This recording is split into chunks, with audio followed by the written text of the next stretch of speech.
Vamos mergulhar fundo nos becos escuros e nas ruas chuvosas de um gênero que, olha, parece que nunca sai de moda: o noir.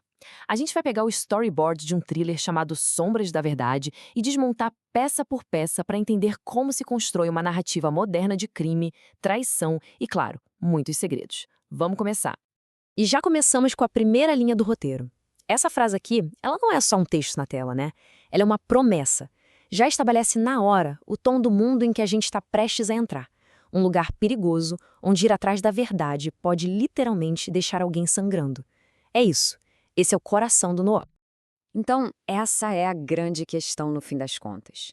Como é que roteiristas e diretores pegam esses elementos tão clássicos e transformam em algo que ainda prende a nossa atenção hoje em dia? Sombras da Verdade vai servir como nosso mapa. Vamos seguir os passos exatos para ver como essa atmosfera de tensão e mistério é criada. Primeiro de tudo, o palco. No noir, a cidade não é só um pano de fundo, de jeito nenhum. Ela é uma personagem, e uma personagem bem ativa. É um labirinto de concreto e escuridão que acaba refletindo toda a confusão moral de quem vive ali. Sabe, historicamente, essa decadência urbana sempre espelhou uma desilusão muito maior. Aquele sentimento de que o sistema é corrupto e que cada um tá por si. A cidade respira, ela observa e, na maioria das vezes, ela aprisiona. E o storyboard mostra direitinho como isso é feito na prática. Temos aquele ângulo aéreo, que já passa uma sensação de impotência, né, diante da imensidão da cidade. As luzes de neon na chuva, que pintam tudo com cores vibrantes, mas ao mesmo tempo frias, distantes. E as sombras, claro. As sombras que se movem, que escondem os perigos. Cada detalhe visual, do poste piscando até o armazém isolado lá no canto, tudo isso constrói uma sensação de abandono e de que algo ruim está prestes a acontecer. Ok, agora vamos falar de quem vive nesse cenário. Os personagens do noir não são definidos por suas virtudes. Pelo contrário, é pelas suas falhas, pelos seus traumas e pelos segredos que eles carregam. Eles são complexos, são imperfeitos e é exatamente por isso que são tão fascinantes. O interessante aqui é ver como o conflito já é estabelecido com pouquíssima informação. De um lado, a Clara, o blazer amarrotado, as olheiras. Isso já diz que ela é obcecada, que não descansa. A fala dela revela um cinismo profundo. Do outro lado, o Eduardo Salles, a própria imagem do sucesso, mas com um sorriso falso e olhos vazios. Em segundos, a gente já sabe quem é a caçadora e quem é a presa. Ou será que é o contrário? E aqui está o motor da nossa heroína.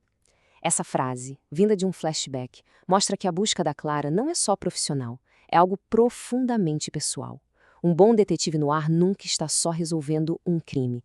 Ele está tentando consertar algo que quebrou dentro de si mesmo. Esse trauma é o combustível. Agora, a trama. Bom, se o cenário é um labirinto, a trama no ar é a teia de aranha. Começa com um único fio, um crime. Mas logo se revela uma rede super complexa de mentiras, paranoia e conspiração que vai puxando o herói cada vez mais para o centro, onde a aranha está esperando. E reparem só como a tensão vai escalando. Começa com um assassinato que parece até padrão, mas cada passo aprofunda o mistério e aumenta o perigo. A pista do tecido, a mensagem anônima, a emboscada, tudo isso vai levando as apostas. Mas o ponto crucial mesmo é o número 6, a traição. O perigo não está mais só lá fora, na rua. Agora está do lado dela, dividindo o mesmo espaço. A teia se fechou completamente ao redor dela. Tão importante quanto o que acontece é como a gente vê isso. O noir tem uma linguagem visual e sonora muito específica, pensada para criar uma atmosfera e colocar quem assiste dentro do estado mental dos personagens. O storyboard é bem explícito sobre as inspirações, e elas dizem muito. Blade Runner trouxe a estética noir para um futuro distópico, enquanto Seven mergulhou o gênero num pessimismo urbano quase insuportável. E isso se traduz em escolhas bem deliberadas. A paleta de cores frias, com o vermelho sangue aparecendo como um contraponto violento, os closes em olhos e mãos focando na paranoia, na ação, e, claro, os ângulos oblíquos, que literalmente inclinam o mundo, criando essa sensação de desorientação. O som de batidas de coração estática só completa essa imersão. Então, o ponto central é este. Nada é por acaso. Cada escolha técnica, desde um ângulo de câmera meio torto até o som de um rádio mal sintonizado, serve para amplificar os temas da história. O objetivo é fazer com que o público sinta a mesma paranoia, o mesmo suspense que a protagonista está sentindo. E tudo isso, o cenário, os personagens, a trama, a linguagem visual, nos leva àquela questão filosófica que define o gênero noir. Afinal de contas, qual é o preço da verdade? Essa definição resume tudo perfeitamente. No mundo de sombras da verdade, encontrar o assassino não significa um final feliz, de jeito nenhum. Significa desenterrar segredos que talvez fosse melhor nem ter mexido e perceber que a linha entre o bem e o mal é, na melhor das hipóteses, bem borrada. E isso nos leva à reviravolta mais dolorosa e mais clássica do noir. A traição do Rafael, o parceiro da Clara, ilustra com perfeição que o maior perigo não é o vilão óbvio, mas a escuridão que se esconde naqueles em que a gente mais confia. Terminamos com a última linha do storyboard, uma mensagem sussurrada, distorcida. É o aviso final, a verdade mais sombria de todas. E a pergunta que fica no ar é: depois de pagar um preço tão alto, a verdade ainda vale a pena?